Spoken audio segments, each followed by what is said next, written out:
Bonjour et bienvenue dans cette vidéo dans laquelle je vais faire une petite démonstration de modeling de base.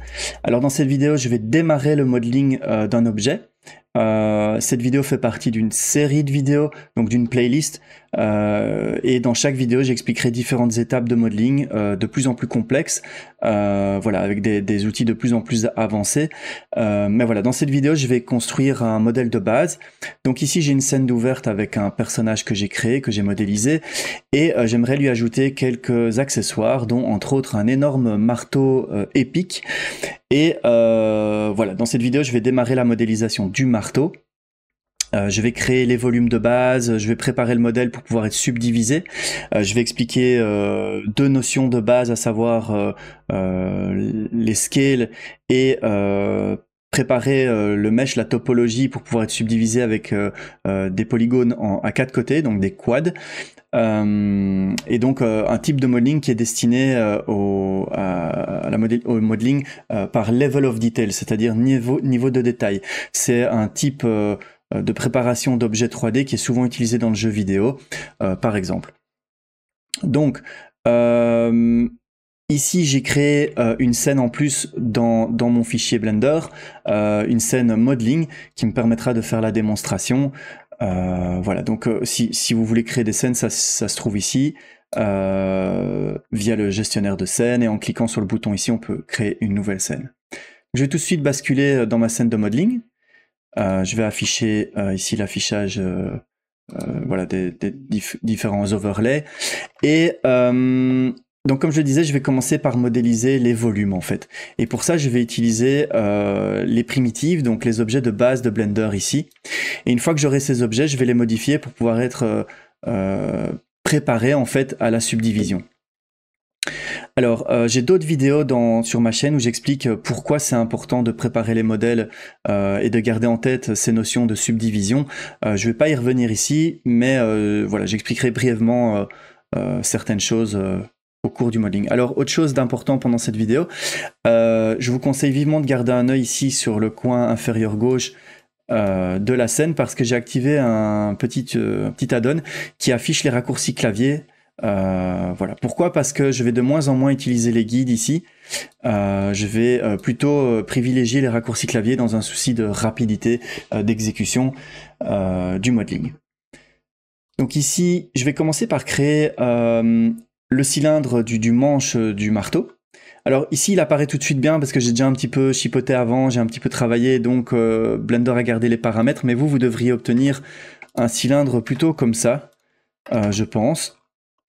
Alors, je vais volontairement modéliser au début avec des primitives qui n'ont pas beaucoup de définition, donc qui ont peu de polygones, pour pouvoir avoir la flexibilité de rajouter moi-même de la définition par la suite. Donc là, je vais juste utiliser 16 faces pour le cylindre, avec un radius assez petit, voilà, comme ceci, et une hauteur de peut-être 1.4. Alors mon personnage ici que vous avez vu juste avant, là dans l'autre scène ici, il fait à peu près, je crois, il fait plus de 2 mètres. Donc ici pour le marteau, je vais utiliser peut-être un marteau de 1m60, 1m40, je veux vraiment un gros marteau. Et je vais considérer que le centre ici de l'univers de Blender, c'est en fait le point de pivot principal du marteau, donc là où il y aura la prise de main sur le manche. Voilà. Donc je commence par le manche, et puis je vais créer le volume ici de la partie métallique du marteau, donc de la tête du marteau. Ici, je veux quelque chose de très très gros quand même, donc un marteau épique, voilà, quelque chose comme ça. Je vais le modifier par la suite, je vais l'éditer, il restera pas comme ça. Et puis je vais ajouter ici en haut, hop, un scale. Voilà, je vais ajouter des rivets en fait sur la partie supérieure, comme ceci. Voilà. Et je vais en ajouter un en dessous. Oups. Shift D, ça duplique les objets, petit rappel. Voilà. Et un sur le bas. Donc ça, c'est plutôt les plaques. Voilà.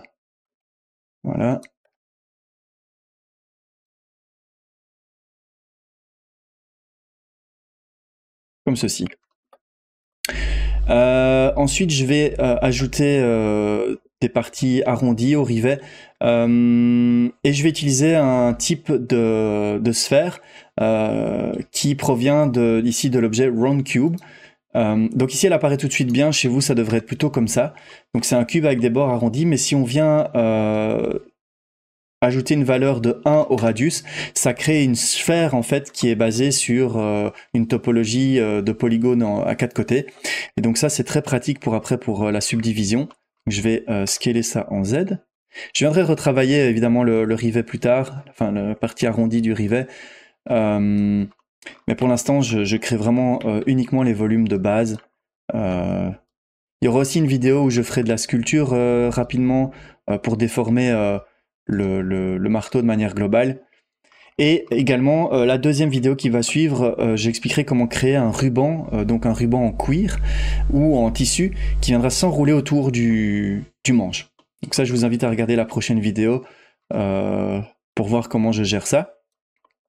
Donc ici, on a une base et je vais commencer à gérer en fait la topologie. Donc pourquoi? Parce que si maintenant je viens appliquer une subdivision. Oups, j'ai isolé cet objet-là, je voulais isoler juste celui-ci. Voilà.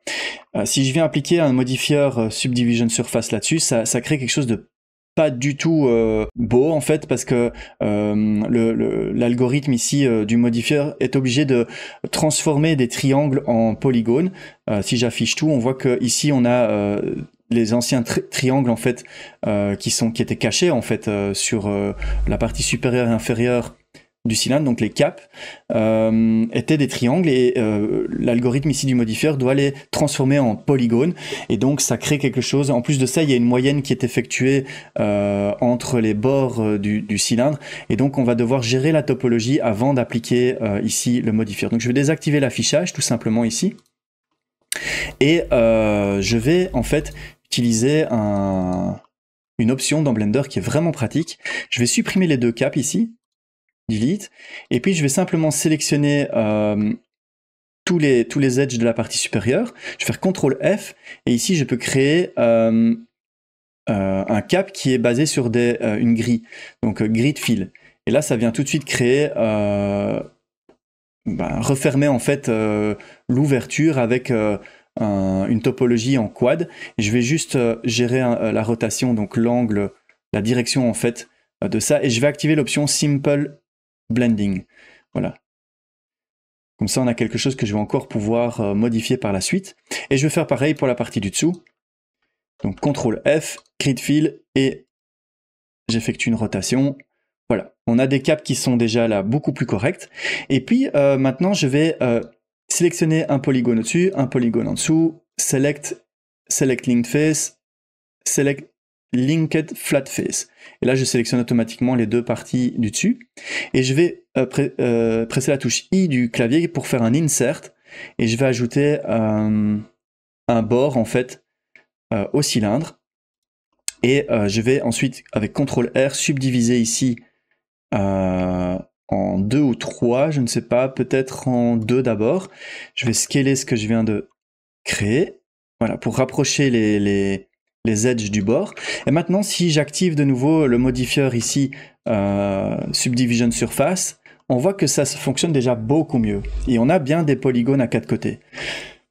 Donc ça, c'est quelque chose que je vais devoir faire sur tous les éléments. Alors pour éviter d'y passer tout mon temps, je vais juste dupliquer celui-ci, vu que c'est elle-même, le remonter ici comme ceci. Là, bon, il avait une forme différente. Ah oui, quelque chose que j'ai oublié de faire avant, c'était d'appliquer les transformations. Très très important, donc une erreur que j'ai faite. Pourquoi? Parce que si on n'applique pas les transformations d'un objet, donc par exemple ici j'ai du scale, vous pouvez le voir, qui n'est pas proportionnel partout. Donc ici j'ai un scale, par exemple, imaginons que ce soit comme ça, il est à 0.5, tandis que les autres en X et Z, c'est 0.3. Donc si j'applique un modifieur ou que j'effectue une modification d'édition, par exemple avec un CTRL R ici, puis je scale et tout ça, ça va tenir compte en fait de ce scale ici, et donc on va pas avoir des éditions proportionnelles correctement, qui vont fonctionner correctement sur tous les axes. Donc pour ça, il faut appliquer les scales avant de commencer à tout modifier.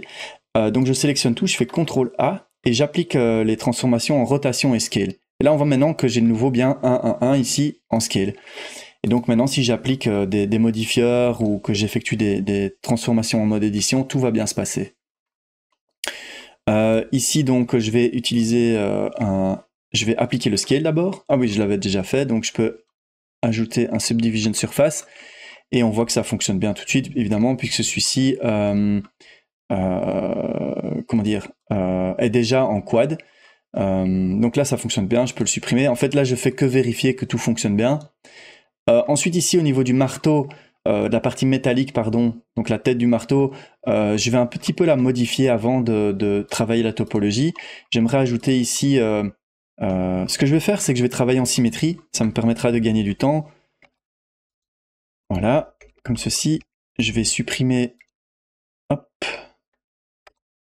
une partie, la partie là, voilà, et je vais ajouter une symétrie ici, mirror, sur l'axe des Y. Comme ça, tout ce que je vais modifier sur la partie droite se modifiera sur la partie gauche. Je vais d'abord effectuer une extrusion, comme ceci. Et puis, je vais effectuer une extrusion... non, pas comme ça. Une extrusion... Ah, ici, le long des normales. Voilà, comme ceci. Alors attention, c'est pas une topologie idéale. Je vais devoir la modifier. Je vais devoir modifier tout ça pour que ça fonctionne avec correctement avec un subdivision surface. Parce que là, déjà, ça fait ça parce que j'ai pas d'edge qui sont proches des bords. Voilà. Donc, je vais un petit peu travailler ça. Première chose, c'est ici, je vais ajouter... Ah, j'étais pas en mode édition, pardon. Voilà. Je vais prendre ça et déplacer le loop que je viens de créer en activant ici les outils de snapping. Boum. Je vais refaire la même chose ici. Scale sur l'axe des X et je viens mettre ça là. Et puis je fais la même chose ici. Vous allez comprendre pourquoi est-ce que je fais ça après. Hop, je vais le mettre ici. Scale en Z. Voilà. Et hop, comme ça. Alors là, j'ai fait quelque chose où j'ai créé des points sur des points. Il faut faire un petit peu attention. Il faut garder ça en tête encore une fois. Parce qu'en fait, j'ai plusieurs points. Voilà, on le voit ici. J'ai un point ici et un edge ici. J'en ai même 3, tiens. Donc 4 même. Donc ça, c'est pas idéal. Je vais devoir fusionner tous ces points par la suite. Mais ça me permet de pouvoir supprimer ici ces côtés qui sont en oblique pour pouvoir avoir des quads partout. J'aurais pu travailler en symétrie encore un peu plus poussée sur un axe en plus. Mais ici, voilà, c'est suffisant pour la démonstration. Hop. Donc voilà. Est-ce que j'ai bien tout supprimé des deux côtés? Oui. Et donc là, je vais tout sélectionner ici en mode vertex. Voilà. Et je vais dans Mesh, Merge, Mesh, Merge by Distance. Donc là, on voit bien qu'on a 24 vertex qui ont été fusionnés. Maintenant, j'ai plus des points sur des points. Ils ont tous été fusionnés. Ensuite, maintenant, je vais devoir créer des loops qui vont me permettre de gérer la subdivision. Donc pour ça, je crée un loop ici, je fais un scale sur l'axe des Z et je me rapproche du bord, comme ceci. Je vais faire pareil ici. Voilà, scale sur l'axe des X. Hop, comme ceci. Et puis, il reste ici un à mettre comme ceci. Je vais désactiver le snapping. Voilà.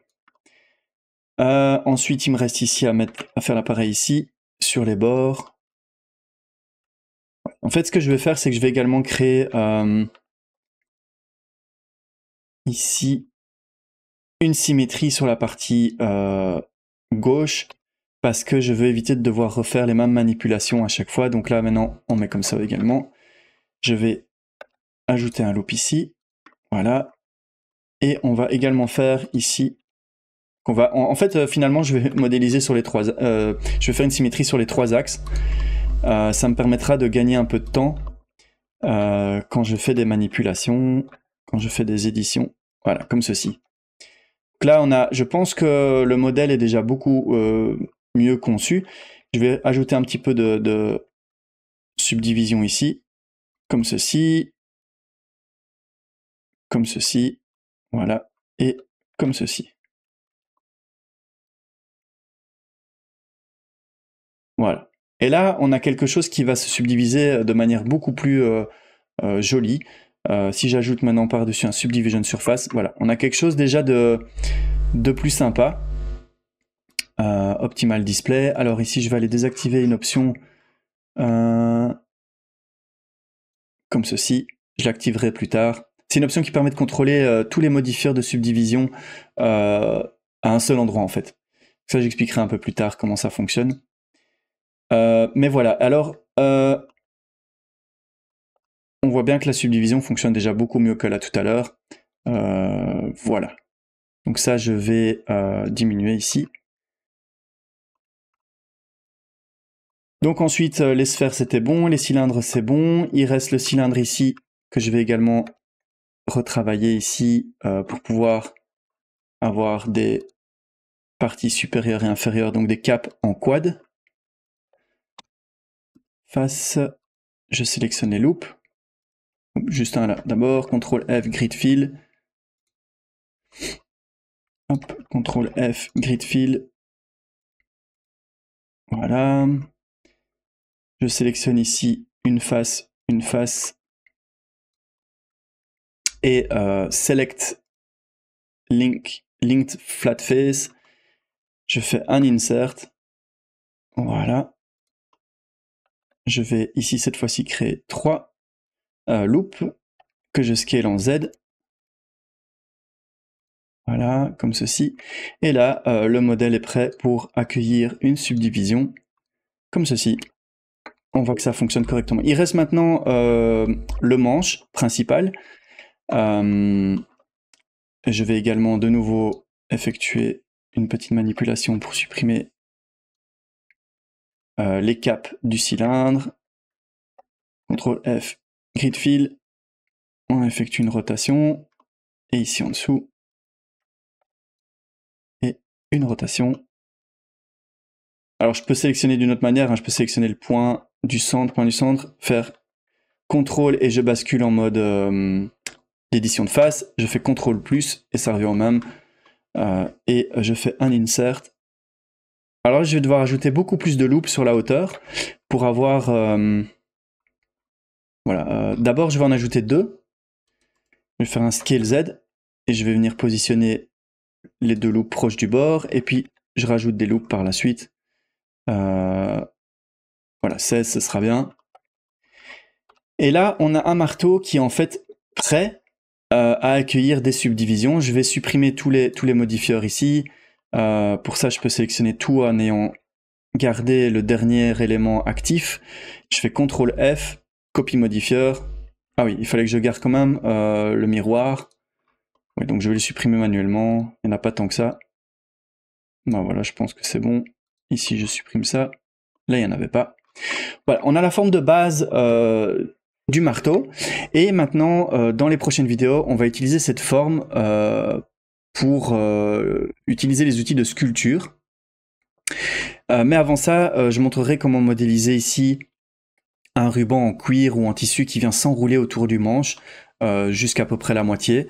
Voilà, comment modéliser ça. Voilà. Donc après avoir sculpté, mais je pense qu'on va d'abord faire dans une autre vidéo le dépliage des UV avant de sculpter. Pourquoi? Parce que je ne vais pas sculpter en modifiant la topologie, je vais simplement sculpter en modifiant la forme de l'objet en fait. Je ne vais pas faire du remesh en temps réel. Ici, je pense que ça s'appelle Din Topo. Je ne vais pas utiliser cette option. Je vais vraiment juste déformer la forme de base voilà, du mesh. Voilà, j'espère que cette vidéo vous a plu. Je vous invite vivement à regarder les prochaines vidéos parce que je vais expliquer les autres étapes pour le modeling du marteau. Et à bientôt.